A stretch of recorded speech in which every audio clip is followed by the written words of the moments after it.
bagi-bagi waktu. Ya baik, topik saya tentang prebiotik ya, probiotik ya. Berapa menit? 50 menit? Apa 100 menit? 50 ya.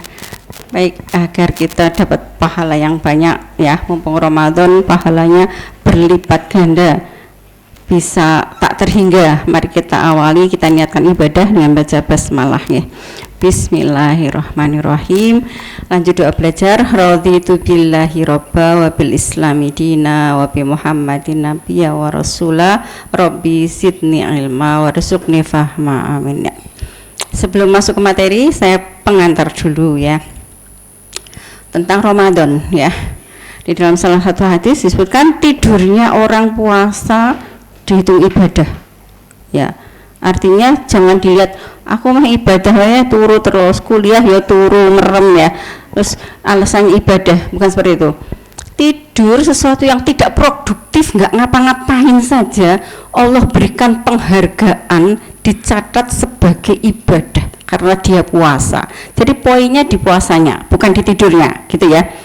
Kemudian kalau tidur saja sudah diberikan pahala karena dia sedang puasa, maka apalah lagi kalau mengerjakan sesuatu yang manfaat, beramal soleh, kuliah ya, walaupun kuliahnya nanti les gitu ya, tapi tetap Anda sudah ada effort untuk melek menuntut ilmu. Nah, menuntut ilmu sendiri, kalau itu sendirian sebagai menuntut ilmu, itu sudah aktivitas fisabilillah. Semua aktivitas yang berkaitan dengan fisabilillah atau di jalan Allah, itu pahalanya menempati puncak ya, ada di ring atas gitu ya. Nah, kalau dipadukan Ramadan puasa dengan menuntut ilmu, Masya Allah luar biasa pahalanya, gitu ya. Itu poin pertama. Jadi jangan sia-siakan belajar di bulan Ramadan, jangan jadikan alasan puasa ngantuk nggak bisa konsentrasi ya, tidak ada alasan, karena konsentrasi itu sel-sel otak bisa berfungsi optimal karena ada nutrisi oksigen, nutrisi glukosa, dan itu terjamin pada saat Ramadan karena tubuh kita punya mekanisme homeostasis energi. Ketika kekurangan dari asupan makanan, tubuh tetap menyediakan menjaga dalam rentang gula darah normal yang salah satunya nyampe ke otak gitu ya. Kemudian, nah ini ada kaitannya dengan probiotik.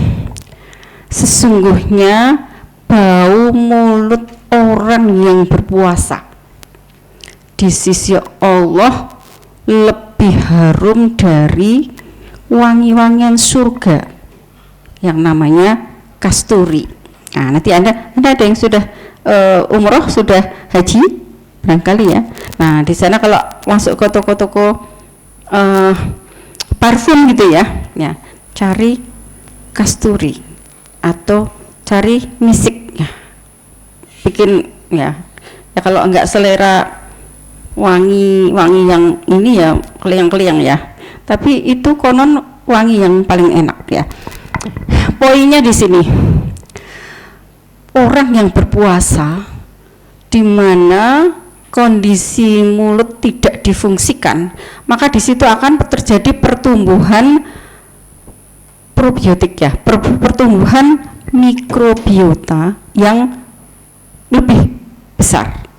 Pada saat kita makan atau minum itu ada mekanisme pembersihan secara otomatis ya. Saat kita menelan, maka flora normal di dalam rongga mulut ada yang tertelan gitu ya. Nah, tapi pada saat puasa kita paling menelan udah ya.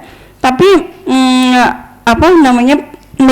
mikroba yang ada di sela-sela gigi di mana-mana itu berkolonisasi atau bertumbuh lebih banyak ya, dengan sedikit mekanisme pembersihan karena tidak ada menelan, berkumur, paling-paling meludah gitu ya. Meludah kalau terus-terusan nanti bisa dehidrasi ya. Kebanyakan meludah ya, apa yang ditelan itu. Nah, dari sisi probiotik, dia bakteri-bakteri yang menguntungkan dalam rongga mulut kita ya. Dia bisa menjadi barier untuk menahan laju perkembangbiakan atau kolonisasi bakteri patogen. Nah, Jadi walaupun orang berpuasa bau mulutnya itu tidak enak ya, tapi di sisi Allah itu lebih harum dari wangi kasturi. Jadi gini, sesuatu yang menurut pandangan manusia itu dalam kurung gilani gitu ya, gilani. Tapi di sisi Allah penghargaan yang Allah berikan itu luar biasa. Nah, apalah lagi bagian-bagian dari tubuh kita yang lain. Lapar kita, tangan kita yang digunakan untuk mencatat kuliah, mata kita untuk memperhatikan PPT, ini semua anggota tubuh kita ya, itu luar biasa penghargaan yang akan Allah berikan. Karena sesuatu yang sepele di hadapan manusia saja di sisi Allah sangat mulia, gitu ya. Jadi kita harus bersyukur dalam kondisi puasa, tetap semangat menuntut ilmu, gitu ya. Baik, kita masuk ke probiotik. Izin saya sambil duduk ya, jadi angslop dari pemandangan ya. Sebentar, berhubung kurang jelas, kalau tidak pakai kacamata, saya izin pakai kacamata dulu. Anda sekarang blok mata ya. Ini kalau saya presbio ya, presbio bukan hipermetrop, presbio karena faktor usia. Apa hubungannya karo probiotik ya? Ya memberitahu aja. Baik, sebagai pengantar ya. Jadi saat ini kesadaran masyarakat tentang peran pola makan ya dalam pemeliharaan kesehatan itu meningkat ya. Jadi orang mulai care terhadap makanannya ya. Kecuali yang tidak care ya. Remaja-remaja yang lagi seneng-senengnya makan, remaja-remaja yang punya duit ya. Jadi apa aja pokoknya enak itu dibeli. Udah nggak peduli dengan junk food lah, dengan apalah ya. Sementara orang-orang di barat itu sudah sadar. Sementara kita telat ya, karena kita banyak meniru ke barat ya. Di barat akibat pola makan yang berantakan itu terjadi obesitas. Kemudian penyakit kardiovaskular meningkat. Maka sadarlah ya, kita harus terdepan ya di dalam masalah kesehatan. Ya, care kalau bukan kita sendiri siapa? Apalagi nyawa dan potensi seorang muslim sangat berharga ya. Menjaga satu nyawa sama dengan menjaga nyawa seluruh manusia. Menghabisi satu nyawa sama dengan menghabisi nyawa seluruh manusia. Nah, jadi seorang yang beriman ya, dia memiliki potensi yang besar dan sangat berharga ya di dalam Islam. Nah, potensi-potensi kebaikannya itu luar biasa untuk memberikan kontribusi terhadap dakwah, kontribusi terhadap izzatul Islam wal muslimin ya, menaikkan posisi dan juga kebanggaan dari umat Islam ya. Maka jagalah kesehatan, jangan ape lah awak-awakku dewe arep loro arep sehat ya, bukan awak-awakku dewe, ini adalah karunia Allah, milik Allah yang harus kita jaga. Kita harus amanah dikasih sehat, dijaga, jangan sampai berjalan ke arah tambah sakit, jangan ya, misalnya jatuh ke metabolic syndrome. Nah, ini sudah ada di kondisi borderline ke arah negatif gitu ya. Nah, karena kesadaran masyarakat tentang pola makan ini meningkat ya, kemudian diketahui bahwa ada nilai terapeutik dari berbagai jenis makanan ya, seperti yang disebut sebagai probiotik, prebiotik, simbiotik ya, dan perannya dalam mencegah penyakit. Nah, ini berkembang penelitian tentang ini sampai ada yang melakukan diet dengan minum probiotik ya. Jadi produk-produk probiotik ya, tentang keberhasilannya ya masih ya ada yang bilang positif, ada yang bilang enggak ngaruh ya. Tapi orang sudah mulai melirik ini untuk menjaga kesehatannya. Nah, kemudian probiotik penting dalam melawan disfungsi imunologi lokal ya, khususnya GI tract ya. Tapi nanti kita lihat bahwa ternyata pengaruh probiotik tidak hanya di GI tract, tapi bisa merambah kemana-mana ya. Ada banyak link-link yang bisa terkoneksi dengan gut ya atau GI tract. Maka benarlah Rasulullah yang mengatakan bahwa sesungguhnya sumber segala penyakit adalah perut ya, sumber segala penyakit adalah perut gitu ya. Nah, sekarang terungkap bagaimana sabda Rasulullah itu terbukti secara ilmu pengetahuan. Nah, selain melawan disfungsi imunologi lokal, juga menstabilkan fungsi barier usus. Nah, ini diperlukan probiotik barier kan.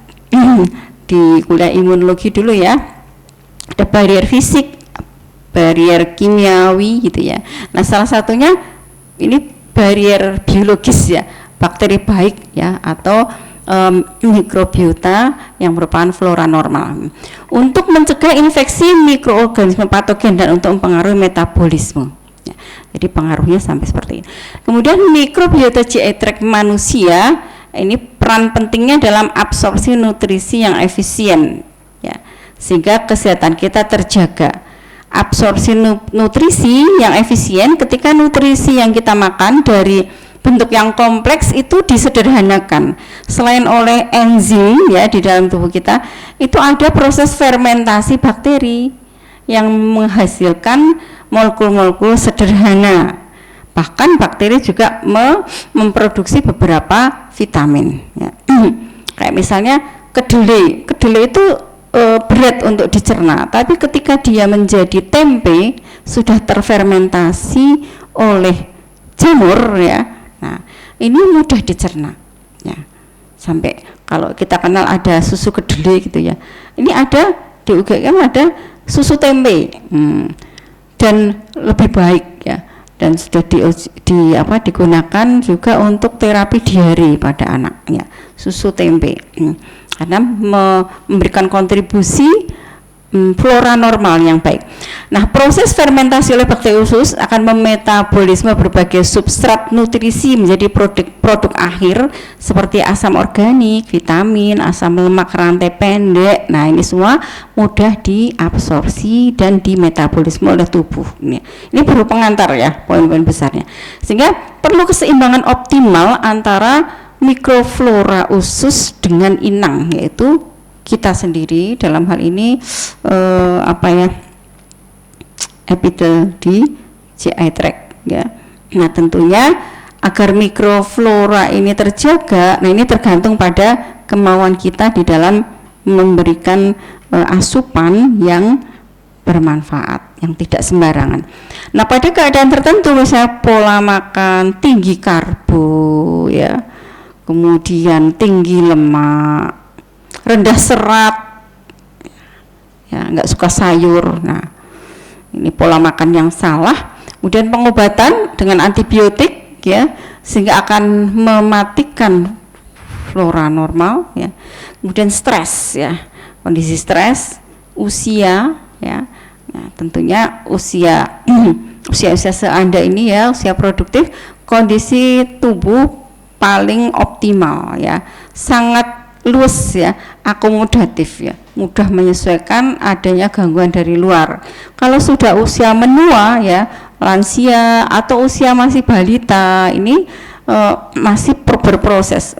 Balita masih berproses, tua ini sudah menurun kemampuannya untuk merespon gangguan-gangguan dari luar, termasuk imunitasnya. Dan kondisi kehidupan secara umum, polusi ya, UV, kemudian ya sampah-sampah dan seterusnya ya, cemaran-cemaran, ini kan kondisi kehidupan umum ya. Anda beli gorengan diwadahi tas kresek ya kan, jangan mau, apalagi kreseknya hitam, kresek daur ulang ya, atau plastiknya putih tapi dilemei kertas LKS gitu ya. Nah, LKS itu ada tulisannya tinta cetak itu mengandung senyawa arsenik, arsen racun tikus ya. Jadi saya tahu karena suami saya kan percetakan ya. Jadi mengandung arsenik. Jangan mau. Lambari kertas koran. Nah, ini kalau di desa-desa di pinggir-pinggir jalan goreng sereng ditaruh di tampah ya kan? Tampahnya koran. Ya. Nah, Anda harus care terhadap itu. Ini kondisi kehidupan secara umum. Masyarakat kita belum teredukasi dan kita nggak peduli. Coba sesekali BEM mengadakan pengaduan masyarakat ya, penjual-penjual di pinggir jalan ya, atau yang dodolan yang SD gitu ya. Nah, SD itu kan sangat vital itu ya. Ya, mereka di dalam memberikan pengaruh pada anak-anak SD, anak-anak masih kecil, makan bakso kocek dipakai sausnya merah, pakai itu ngeri. Berikan edukasi ke mereka bahwa mereka itu harus menyediakan yang aman bagi generasi mendatang ya. Ya, sekali mereka curang tanpa mereka sadari mereka membunuh ya, generasi-generasi emas kita. Ya, kadang sausnya orang entek gitu ya, sesuk meneh udah basi dicampur karo sing anyar sehingga rasanya tertutupi ya. Dan itu anak-anak kecil ya gemar karena tidak tahu ya, taunya baunya emang kecut-kecut gimana gitu ya, padahal sesungguhnya basi ya. Nanti terjadi diare massal ya.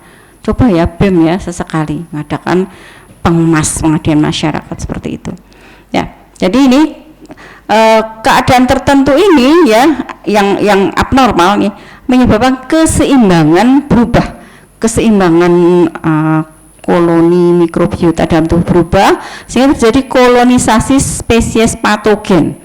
Kolonisasi itu perkembangbiakannya yang disebut koloni karena dia berkoloni, menggerombol ya, hasilnya satu terus membelah jadi menggerombol. Jadi kolonisasi sama dengan perkembangbiakan bakteri sehingga terjadi gangguan usus baik radang, kanker kolon dan lain-lain ya. Maka ada kaitannya dengan BAB ya. Kalau kurang serat, BAB-nya jadi tidak lancar. 3 hari baru bisa BAB, nunggu penuh.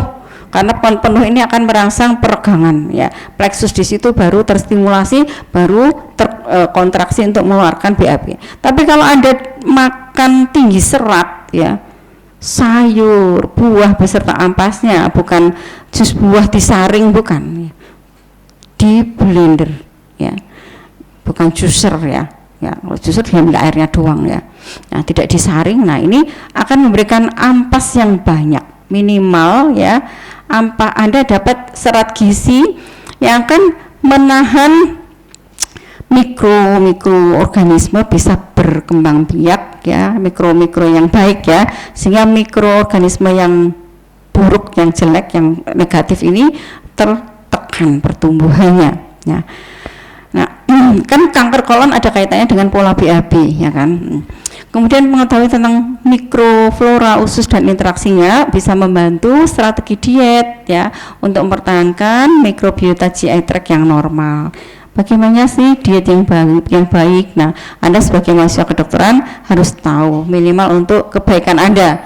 Nanti ditularkan untuk mengelola keluarga Anda kelak ya. Nah, misalnya si bapaknya masuk kedokteran, nanti udah punya istri ya, udah punya anak, ayo kita buka di luar ya. Yang dipilih menunya apa? Nah, yang Anda pilihkan untuk keluarga Anda, istri Anda, anak Anda. Misalkan yang dapat istri non dokter misalnya ya, yang istrinya dokter kan sepakat untuk tidak sepakat.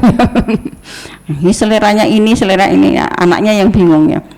Nah, ini ilmu itu bisa diterapkan untuk kemaslahatan keluarga, terus kemaslahatan masyarakat juga ya. Sesekali Anda diminta untuk edukasi atau penyuluhan di posyandu lansia, posyandu balita ya, pengajian di kampung, Aisyah dan seterusnya, berikan edukasi kesehatan tentang ini ya, tentang pola makan yang sehat ya. Kemudian dari sini ya muncul konsep baru tentang pre dan simbiotik ya. Intinya kalau probiotik itu si makhluk hidupnya ya. Kalau pre ya itu miliunya, lingkungannya. Jadi misalnya yang kaya akan serat ya, serat-serat kompleks itu adalah prebiotik. Simbiotik ini gabungan antara pro dan pre ya. Kadang-kadang kalau diberikan hanya satu pro saja tapi tidak ada serat yang mendukung keberadaan si probiotik untuk berkembang biak, ya nanti bablas tidak optimal ya, sehingga dikombinasikan. Nah, ini pro, pre dan simbiotik ini mampu memodulasi keseimbang mikroflora dari GI tract kita ya. Nah, ini beberapa efek dari probiotik ya. Ya, jadi ini bisa menahan laju perkembangan dari bakteri patogen, karena ketika bakteri-bakteri baik ini ya ada di permukaan dari epitel mukosa usus ya. Nah, ini bisa barrier tadi ya, barrier menjadi pelindung ya untuk bakteri-bakteri yang patogen tidak bisa menembus ya. Kemudian memproduksi antimikrobial substance ya, misalnya short chain fatty acid, bakteriosin ya, kemudian hidroperoksida. Nah, ini akan membunuh ya, selain menekan pertumbuhan yang mikroba patogen, ini juga bisa membunuh. Jadi ada antimikrobial substance. Kemudian memperkuat ya epithelial barrier function, fungsi dari fungsi barrier dari ini ya, sel-sel epitelial ya. Nah, misalnya dengan mukus ya, defensin ya, tight junction yang ada di epitel ini akan lebih dikuatkan perannya ya oleh adanya probiotik ini gitu ya. Nah, kemudian imunomodulasi ini memperbaiki ya atau memodulasi sistem imun tubuh kita menjadi lebih baik ya, menjadi lebih kuat ya. Karena paparan dari patogen-patogen ini ya, bukan patogen, yang mikroba yang baik ini ya. Nah, ini akan men-trigger ya dendritic cell ya, sehingga akan memproduksi imunoglobulin ya. Jadi sudah siap imunoglobulin untuk membantu imunitas dari GI tract. Kemudian juga memberikan sinyal sistemik terhadap saraf pusat ya, untuk memproduksi serotonin ya, dopamin, GABA. Nah, jadi ada link antara gut brain ya, gut brain. Nah, kemudian kita kenal beberapa istilah ya, memperkuat imunitas dengan probiotik ya. Probiotik merupakan mikroba baik, memberikan keuntungan bagi manusia ya. Pre, ini zat yang mengandung ya, yang terkandung dalam makanan yang tidak bisa dicerna ya. Karena tidak bisa dicerna, jadi dia ngendon, jadi ampas di usus besar ya. Nah, makanan yang terdiri dari serat yang sulit dicerna dan sampai pada usus besar manusia dan berguna sebagai makanan bagi probiotik tadi. Jadi probiotik kan fermentasi, menguraikan. Nah, perlu media yang diuraikan ya. Kemudian pemahaman yang lebih baru, prebiotik adalah sebagai bahan nutrisi yang berguna. Jadi tidak hanya untuk sumber kerjaan dari probiotik ya, tapi nutrisi ya yang menguntungkan tubuh kita sebagai serat gizi ya, nutrisi untuk mikroba dan memberikan keuntungan ya, di mana mikroba lebih baik di dalam perkembangbiakan sehingga bisa menahan laju perkembangbiakan bakteri patogen. Tuh. Kemudian ya kita lihat di dalam surat Al-A'raf ayat 31 ya, hai anak Adam, pakailah pakaianmu yang indah di setiap memasuki masjid ya. Makan dan minumlah dan janganlah berlebih-lebihan. Sesungguhnya Allah tidak menyukai orang yang berlebih-lebihan ya. Nah, kita lihat bagaimana kalau kita berbuka ya, monggo untuk introspeksi masing-masing ya. Berbuka yang dikonsumsi apa saja, apakah balas dendam ya, semuanya masuk ya, ataukah secukupnya ya. Kemudian ya, yang berkaitan dengan probiotik ini, Rasulullah ada memberikan keterangan tentang makanan yang ternyata bagian dari probiotik ya. Dalam hadis dari Aisyah radhiyallahu anha, Rasulullah shallallahu alaihi wasallam bersabda ya, sebaik-baik bumbu dan lauk adalah cuka ya. Hadis dari Jabir ya, bahwa Rasulullah pernah bertanya pada keluarganya tentang lauk, adakah lauk ya. Mereka lantas jawab bahwa tidak ada apa-apa di sisi mereka kecuali cuka ya. Cuka itu asam asetat ya. Asam asetat adalah produk fermentasi ya. Lantas Rasulullah bersabda, sebaik-baik lauk adalah cuka ya. Coba adik-adik kita contoh akhlak Rasulullah ketika beliau menginginkan dahar, yang di dahar tidak ada lauknya, adanya itu beliau memuji dan mensyukuri yang ada ya. Coba kita ya, misalnya pulang ke rumah orang tua nanti ya, mendekati lebaran ya, lauknya apa, lauknya kita nggak suka, terus GoFood, ini jenenge ngece ya. Pelecehan terhadap orang tua ya.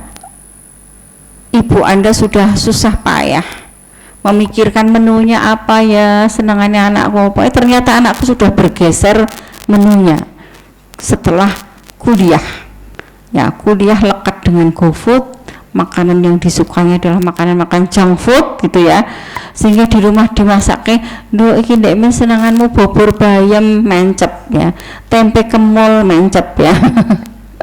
Jadi yang dicari yang mie gitu ya, pasta dan seterusnya ya. Janganlah. Jadi apa yang disajikan disyukuri seperti Rasulullah ini ya, dan dimakan dengan penuh rasa syukur. Enak itu persepsi, dan persepsi bisa dirubah. Jelas ya, persepsi bisa dirubah. Saya punya teman yang suaminya itu orang Mesir ya, orang Mesir. Ketika datang ke Indonesia ya Pak Sutri ini diperkenalkan dengan, Anda tahu nggak, sambal tumpang, tempe ya, yang setengah-setengah ya, agak-agak ya udah wayu gitu ya, terus dibumbuni diulek. Itu bagi kita kan enak banget ya, sedap kan. Ini suaminya bilang nauzubillah min dzalik berkali-kali ya. Jangan bahasa kita, cedak nauzubillah min dzalik. Iki panganan opo gitu ya. Persepsi. Padahal rasanya enak ya kan? Ya. Sebaliknya mungkin kita kalau hidup di sana ya, ada makan apa yang aneh-aneh ya. Ya, jangankan nyampe sana, di pesawat aja misalnya ada apa ini ya, rasanya aneh, kok teksturnya aneh, kita juga nggak doyan. Tapi mereka suka. Terus yang salah apanya? Persepsi kita harus diperbaiki. Nah, apapun yang ada di hadapan kita berarti itu rezeki yang Allah karuniakan pada kita. Bismillah barokah, gitu ya. Terus, nah ini asam asetat atau cuka. Ya, atau asam etanoat disebut asam cuka, adalah senyawa kimia organik, bisa disintesis secara kimiawi ya. Tapi bisa hasil fermentasi bakteri ya, bisa diproduksi dari fermentasi bakteri. Kira-kira kalau di zaman Rasulullah dulu ya, pakai pabrik ini enggak, pabrik kimia memproduksi asam asetat gitu enggak ya. Jadi itu memang diproduksi dari fermentasi bakteri. Nah, produknya itu juga masih mengandung bakterinya ya, tapi bakteri-bakteri yang baik atau flora yang normal tadi ya.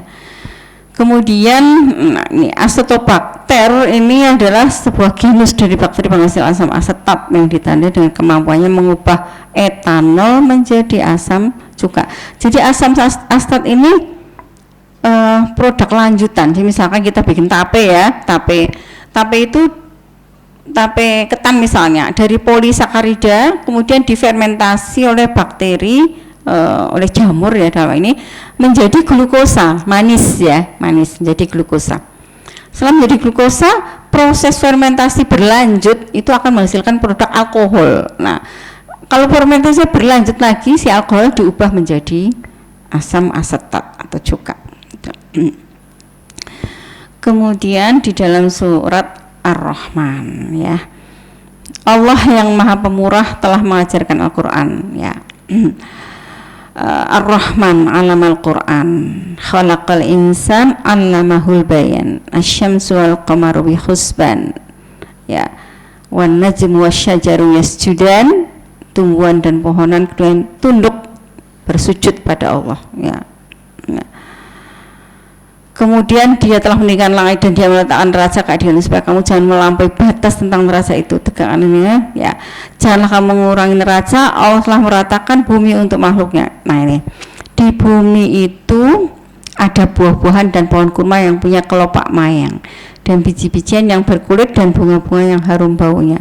Maka nikmat Tuhanmu yang manakah yang kamu dustakan? Nah di dalam surat Ar-Rahman ini Allah menjelaskan ciptaan-ciptaannya yang bisa menjadi sumber makanan bagi manusia ya.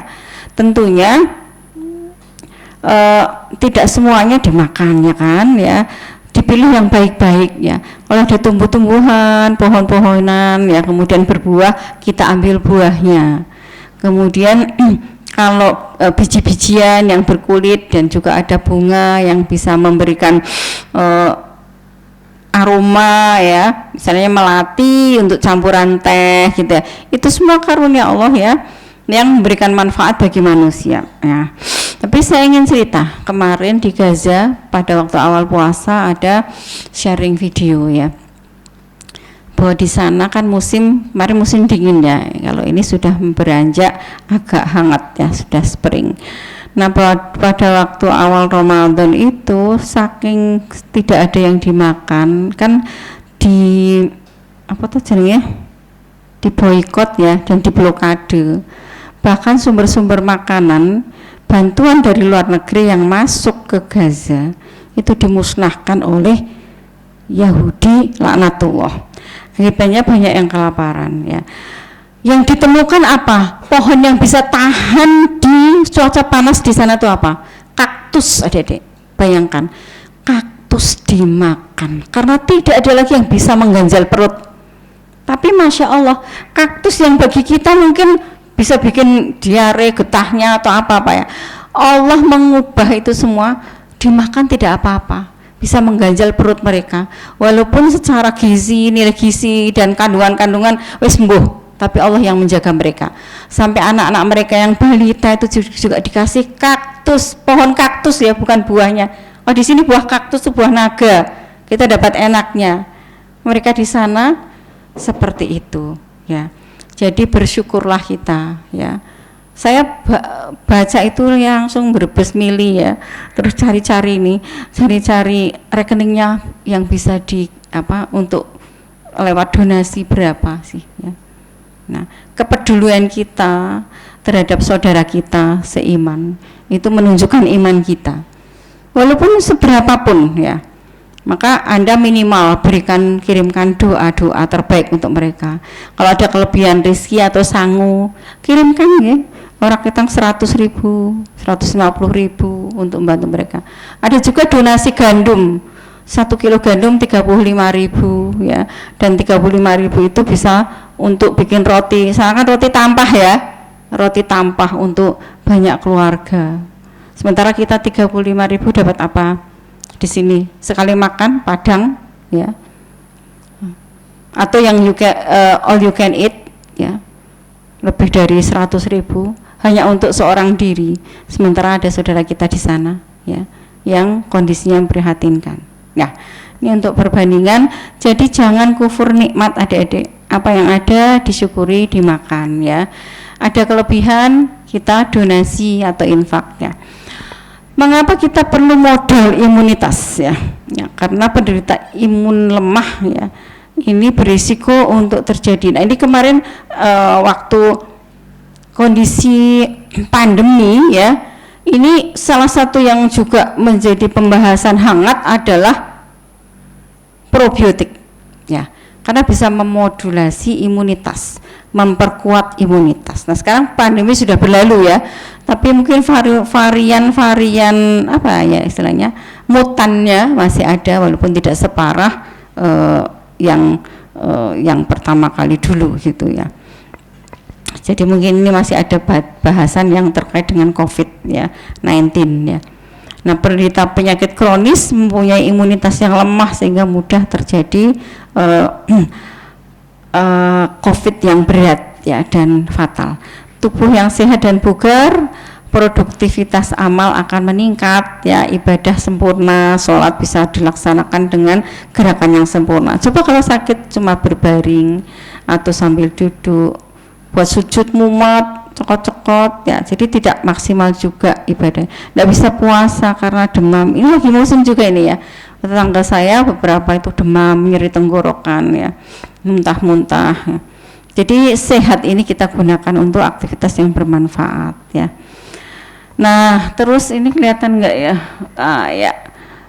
Ya, ini komorbid waktu COVID ya. Di New York ya.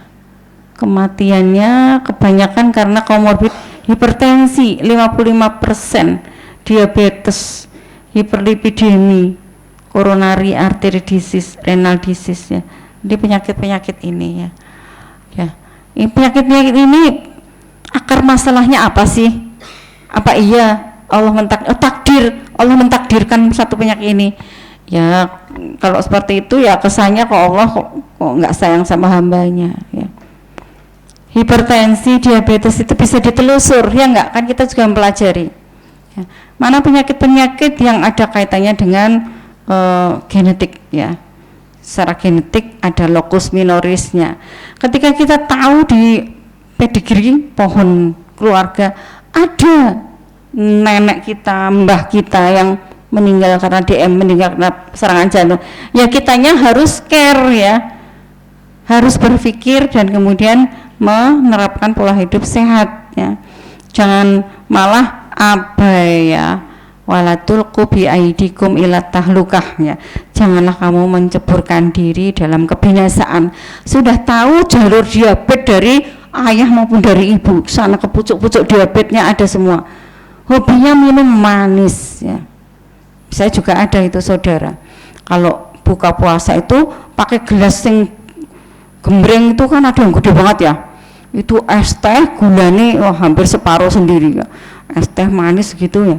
Bayangkan, padahal orang tuanya diabetes sudah meninggal. Akhirnya meninggal ya, si saudara saya itu meninggal. Usianya sepantaran saya, udah kena diabetes terus CKD ya. Apa namanya nefropati diabetes, kemudian meninggal. Nah, ini pelajaran ya, Dek-dek. Kalian sudah diajarkan kuliah Dr. Yusuf ya, pedigree ya, di blog life cycle, masih ingat saya ya, diterapkan ya. Akar masalahnya daripada pola hidup ya, pola hidup. Nah, human microbiome ini, kalau microbiome itu kumpulan komunitas mikroba ya, apapun ya, campur. Nah, kemudian di mana-mana termasuk di lokasi yang terisolir itu juga ya ada ya, bersama dengan lokasi anatomi yang sesuai di mana mereka berada, termasuk kulit, kelenjar susu. Nah, ini ya, bayi yang mendapatkan ASI dari ibu, dia mendapatkan flora normal dari mikrobiom yang ada di permukaan kulit glandula mami ibu, tapi tidak menimbulkan diare karena di ASI ada sekretori IgA ya. Itu sudah detail sekali, teliti sekali Allah dalam men-setting ya semua perangkat-perangkat yang digunakan oleh calon makhluknya ini ya, si bayi gini. Kemudian dysbiosis ini dysbakteriosis ya, istilah untuk ketidakseimbangan mikroba atau maladaptasi pada tubuh sehingga timpang. Kalau timpang maka nah ini akibatnya. Peran mikrobiom tadi di depan sudah ya. Jadi bisa mempengaruhi ke semua organ. Nah ini ya, prostaglandin, short chain fatty acid ini akan memberikan pengaruh pada neuroendokrin ke otak ya. Kemudian otak akan merespon dengan sekresikan neurotransmitter, misalnya epinefrin ya, dan seterusnya. Jadi manfaat secara umum sekitar 70% mikroba dapat ditemukan di dalam usus ya, yang memberikan manfaat membantu mencerna karbo yang kompleks tadi ya, prebiotiknya dicerna oleh probiotik, meningkatkan sistem kekebalan tubuh tadi ya, imunomodulasi ya, jadi men-trigger dendritic cell ketemu dengan berbagai macam jenis mikroba ya, kemudian akan menghasilkan antibodi, menghasilkan asam lemak rantai pendek yang digunakan sebagai sumber energi bagi sel-sel saluran cerna ini ya, SCFA short chain fatty acid, menghasilkan beberapa vitamin B ya, B1, B6, B12, vitamin K ya untuk proses pembekuan darah, vitamin biotin ya, biotin. Nah, ini diproduksi oleh usus, mikroba usus. Bagaimana mikrobiom bisa terganggu ya? Yang pertama degradasi alam, yang kedua toksisitas alam ya, kemudian hidup jauh dari alam ya, maka kembalilah ke alam ya, makan ijo-ijo sayuran ya, buah-buahan ya, lebih baik yang dikonsumsi tanpa dimasak, tapi pastikan dicuci bersih sehingga tidak ada polutan, insektisida, pestisida, logam berat gitu ya.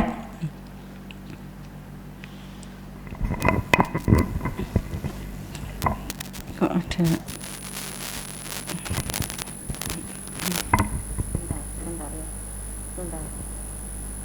Kartosuro ya. Nah, mikrobiom terbesar ada di GI tract ya, tapi bisa terhubung kemana-mana ya. Kita lihat ini ya, ada gut microbiota brain axis, ada gut microbiota lung axis, ada gut microbiota liver axis ya. Dengan hubungan-hubungannya Anda bisa cermati sendiri nanti ya, ini tidak perlu saya jelaskan, ini waktunya sudah habis juga ya. Kemudian pengaruh dysbiosis, kalau terjadi dysbiosis apa yang terjadi? Nah ini hampir semua penyakit kronik degeneratif itu progresif ya, mudah ya terjadi, dimulai dari obesitas, diabetes, alergi, aterosklerosis, terus ya termasuk penuaan dini ya. Ini ketika terjadi kebocoran pada pertahanan di usus gitu ya. Kemudian nah ini akar permasalahan dari penyakit-penyakit ini ya, endotoksemia, septikemia, systemic inflammation, obesitas, diabetes ya, metabolic syndrome ya, IBD. Ini dari gut mikrobiota yang bermasalah ya. Ya, sehingga ada hubungan ya, dirumuskan ada hubungan timbal balik antara mikrobiota, diet dan imunitas. Nah, ini hasil penelitian yang panjang dan banyak ya, sampai bisa merumuskan teori atau hubungan seperti ini ya. Kita lihat dari diet ya, dengan vitamin-vitamin yang merupakan asupan, yang ini merupakan bahan-bahan untuk menunjang sistem imun tubuh ya. Nah, misalnya untuk pembentukan enzim-enzim tertentu, pembentukan hormon-hormon tertentu yang membutuhkan zat-zat ya atau nutrisi dari diet yang itu harus terpenuhi, harus tercukupi ya. Kemudian kita lanjut, bakteri seimbang akan menjaga imun bekerja normal dan kuat ya. Ini mutualisme ya. Kalau mikroba atau flora normalnya itu bagus ya, baik ya. Tidak akan ada kebocoran ya, ataupun locus minoris ya. Dan kalau ada kebocoran di sini tidak ada flora normal, maka yang patogen ini akan melakukan invasi ya, invasi. ya. Jadi ada competition of nutrient, antimicrobial peptide, ya, metabolit ya. Jadi ini berkompetisi ya dengan nutrisi maupun dengan komponen yang bakteri baik ya. Terus probiotik bisa membantu memperbaiki dysbiosis. Nah ini ya, ini poinnya di sini. Jadi kita harus memperhatikan makanan kita, komposisi makanan kita, agar kalau misalnya ada gangguan yang tidak selesai dalam tubuh kita, jangan-jangan akar permasalahannya adalah dysbiosis ya. Pemberian probiotik insya Allah bisa membantu ya. Nanti detailnya bisa dibaca sendiri ya, Dedek ya. Good and bad bacterial flora. Nah ini yang kalau yang baik-baik ini terjaga ya, ini akan menahan yang buruk-buruk untuk tidak bisa berkembang biak. Jadi gut dysbiosis adalah hilangnya mikrobiota bakteri yang baik ya. Bakteri yang jahat akan mendominasi ya. Hanya sedikit variasi diversity. Jadi yang baik itu strainnya banyak ya. Kayak misalnya kebun binatang tuh yang baik semakin komplit. Demikian juga ini mikrobiota kita. Kalau Anda datang ke kebun binatang isinya cuman buaya tok gitu, kan boring ya kan. Nah, tapi semakin komplit koleksinya, nah itu yang baik. Demikian juga flora normal kita. Jadi semakin variasi diversity. Jadi strainnya banyak ya, spesiesnya banyak, itu semakin baik. Banyak maksudnya berbeda-beda gitu ya. Bukan banyak jumlahnya. Kebanyakan bakteri usus adalah bakteri baik, tapi sifatnya oportunistik ya. Oportunistik. Jika imunitas tubuh kita baik, dia membentuk keseimbangan. Tapi kalau imunitas kita turun, misalnya pada HIV ya, turun, nah ini yang oportunistik, dia ambil kesempatan berkembang biak sehingga terjadi kandidiasis ya, terjadi ya penyakit-penyakit diartrik yang bola-bali, kambuh-kambuhan. Nah, penyebab gut dysbiosis ya, ini asupan tinggi protein, gula, dan kalori, miskin kandungan nutrisi ya. Misalnya ada yang pengawet, pernah lihat makanan anak-anak kecil itu ya, harganya murah, kemasannya bagus, terus isinya apa? Racun tok ya, pewarna, vaksin, micin ya. Nah, itu anak-anak kecil, balita-balita suka. Saya prihatin tuh kalau lihat itu ya. Ya, enggak ada kandungan nutrisinya, hanya food aditifnya wis top markotop itu. Ya, bahan kimia yang ditambahkan. Terus penggunaan antibiotika tadi sudah ya, penggunaan PPI yang lama ya, ini juga menyebabkan gut dysbiosis. Obat penenang, stres, seks bebas. Gejala gut dysbiosis ya, ini ya. Kalau pada orang puasa nafas kurang segar nih karena memang kolonisasi dari flora normal akibat tidak difungsikan ya, tidak makan, mengunyah, menelan gitu ya. Tapi tidak apa-apa, sifatnya sementara. Dan seterusnya ini ya, sampai gatal di vagina, kandidiasis, ini juga gut dysbiosis ya. Kemudian nah ini penting adik-adik, membandingkan antara kita dan bakteri yang ada di tubuh kita. Ngeri ternyata ya. The gut microbiota, nah, kompleks ya, komunitas. Di dalam tubuh kita ada 200 triliun sel ya kan ya, 200 triliun sel mikroba, lebih dari 1000 jenisnya, strainnya. Jadi spesiesnya lebih dari 1000. Jumlah ini 1000 kali dari sel tubuh kita sendiri. Nah, aslinya tubuh kita ini kuman apa manusia ya? Jumlah sel dari mikrobiotanya lebih banyak 1000 kali ketimbang jumlah sel kita sendiri. Tapi kan ukurannya sel kita lebih gede dari sel bakteri ya kan. Terbukti misalnya leukosit nyaplok bakteri itu di dalamnya kecil-kecilnya. Jadi walaupun besar jumlahnya tapi ukurannya kecil. Kemudian gut microbiome ini 150 kali lebih besar dari genom manusia. 100 sampai 1000 kali lebih banyak dari DNA ya DNA kita. Nah, jadi 20.000 fungsi ya dan seratusan ya dari ribuan biochemical.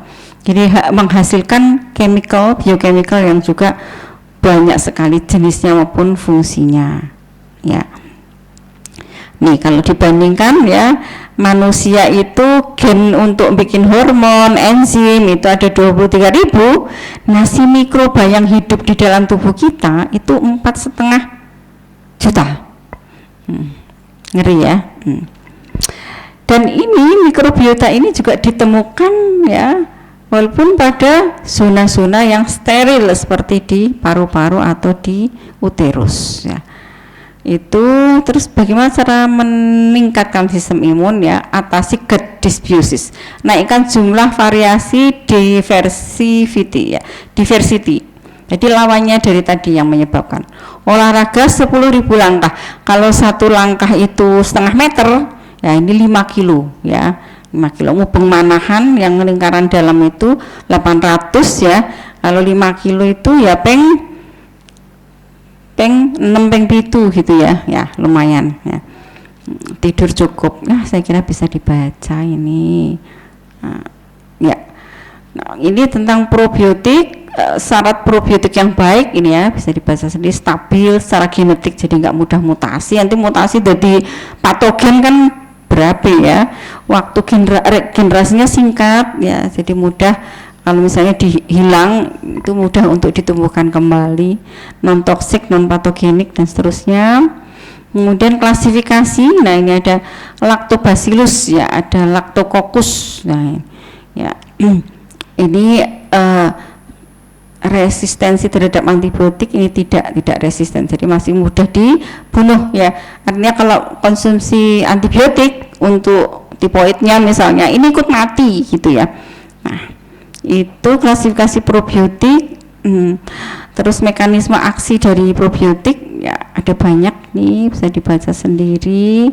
Probiotik dari makanan ada banyak ya, contohnya ini kalau di kita di Indonesia yang bagus tuh tempe, sampai dipatenkan di Jepang ya, yogurt yang no sugar ya.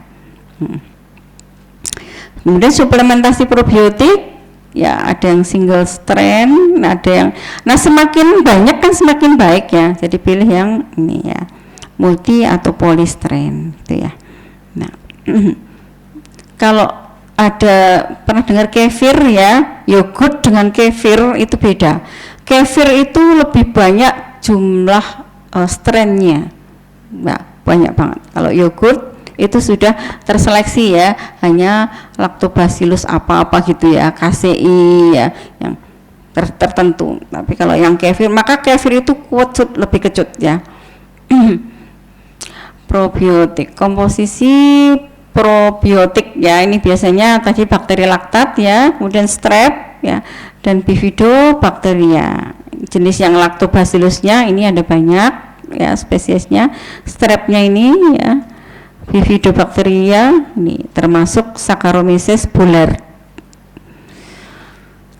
Kemudian ya ini sama ya, bakteri-bakteri baik dengan substansi yang diproduksinya atau hasil fermentasi ya yang dilakukannya ini beracun ini ya, metano ya, ini menghasilkan gas metan ya. Terus mekanisme aksi dari ini tadi sudah ya, ini versi bahasa Indonesianya berarti belum kehapus. Prebiotik apa itu? Komponen makanan yang meningkatkan aktivitas pertumbuhan gut mikrobiota dan jamur. Jadi tadi media yang digunakan oleh probiotik tumbuh subur itu adalah prebiotik ya. Klasifikasi ya, ada prebiotik yang sudah tertentu, sudah diakui ya, ada yang emerging ya, kadang masih dianaktirikan ya. Kemudian ada yang digunakan secara luas, fosgos itu ya, biasanya di fosgos, inulin di produk-produk makanan bayi ya. Itu untuk trigger memicu probiotiknya itu tumbuh baik. Terus ya ini klasifikasi yang lain fungsi prebiotik nih ya, intinya tidak hanya untuk menyuburkan pertumbuhan probiotik saja, tapi ada fungsi-fungsi yang lain nih ya, menyediakan mineral-mineral ya, mencegah translokasi bakteri, termasuk meningkatkan fungsi hati pada pasien kronis ya. Ini fungsinya ada banyak, sumber-sumbernya ini bisa dibaca sendiri. Ini juga saya nggak semuanya kenal kok ini ya, karena ada yang dari luar gitu ya. Ini di kita nggak familiar ya. Cari yang di kita ada ya.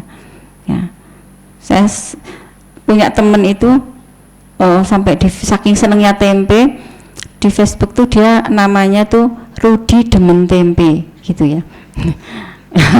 Saking cintanya sama tempe gitu. Rudi Demen Tempe gitu. Teman saya SMP SMA ya. Nah ini prebiotik contohnya ya. Kemudian simbiotik itu gabungan keduanya ya, seperti itu Adik-adik. Insya Allah mudah ya, semoga bisa difahami bahwa manfaat ilmunya bagi kita untuk diterapkan, tidak sekedar tahu ya, tahu diamalkan ditularkan gitu ya. Mari kita akhiri dengan baca hamdalah. Alhamdulillahirabbil alamin. Subhanakallahumma wa bihamdika asyhadu an la ilaha illa anta astaghfiruka wa atubu ilaik. Assalamualaikum warahmatullahi wabarakatuh.